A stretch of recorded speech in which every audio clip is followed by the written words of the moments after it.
kind of, if we consider now VCSEs building partnerships with companies and other supporters, what are the resources that you would need? And we've been going through these in kind of from the public sector procurement and related social value kind of point of view, but of course this applies for very many other kind of partnerships as well.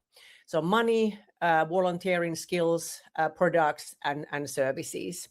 And by services, we mean like contractual kind of agreements with the £0 contract, but with those, let's say, companies providing you free services, they would be delivering that with all these kind of quality assurance and liability insurance kind of way. So you wouldn't have to take that kind of a risk that it would be delivered to you voluntarily.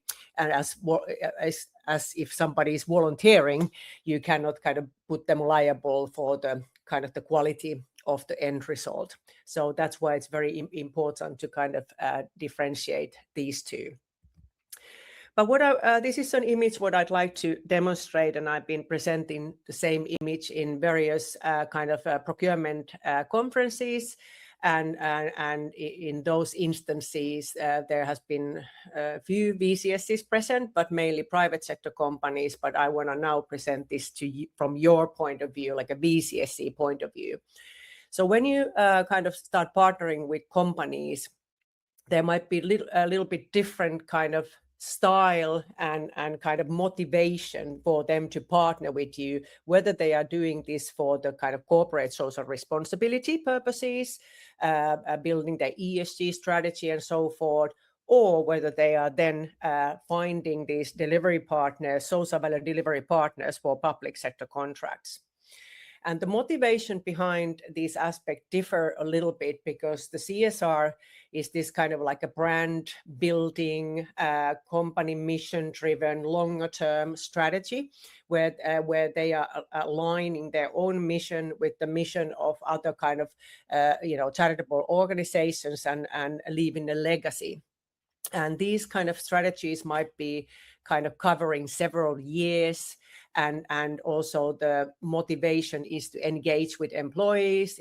There is a talent acquisition kind of motivation and stuff. So then also kind of volunteering activities are stemming from the kind of employee engagement point of view. If you then partner with organizations from the public sector procurement and contractual obligation point of view, the pace of these partnerships might be quite different.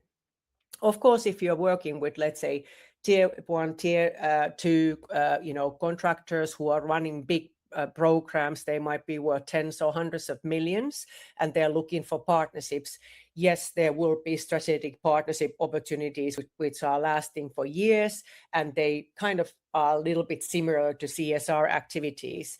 But there is still the kind of the contractual kind of restrictions and obligations, which means that it might be that there is very restrictive area where the impact has to take place.